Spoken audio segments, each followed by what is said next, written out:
Dragi knjigoljupci, dobro mi došli u novi serijal u kojem vam predstavljam autentične priče za apsolutno sve generacije.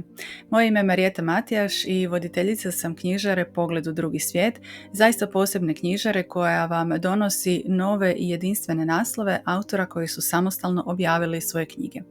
Već 10 godina, više od 10 godina bavim se uredništvom i lekturom i iza mene je više od 100-tinjak naslova domaćih i stranih autora, kojima sam dala nekakav svoj doprinos, bilo to u pogledu lekture, uredništva ili možda samo vođenja kroz izdavački proces.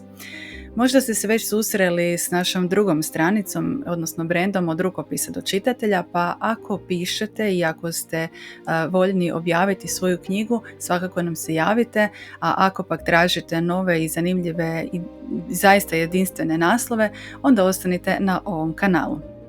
Prije svega želim vam predstaviti knjižaru koja je nastala kako bi pomogla autorima koji samostalno objavljuju svoje knjige da njihove knjige koje su doista posebne i drugačije dođu do ciljane publike, odnosno do vas, dragi čitatelji.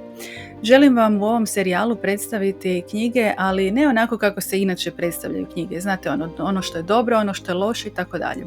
Već želim vas povesti na jedno posebno putovanje, a to je putovanje upoznavanja same knjige iznutra i kako je ona nastajala. Zato što svim naslovima koji imamo u ponudi u našoj knjižari Pogled u drugi svijet dala sam svoj doprinos i znam zapravo svaku točku, svaki zarez i svaku ilustraciju u detalje. Znam kako je nastajalo, znam čime smo se bavili, borili, koji su bili izazovi, ali isto tako i kakva je bila sreća i zadovoljstvo i nevjerojatan osjećaj kada su knjige konačno stigle iz tiskare. I upravo u taj proces vas želim uvesti i želim vam ispričati priču iza priče, priču iza korica, kako biste saznali kako su zapravo nastojale ne samo knjige, već i ideje.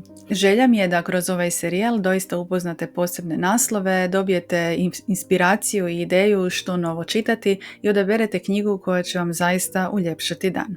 Veselim se druženju s vama.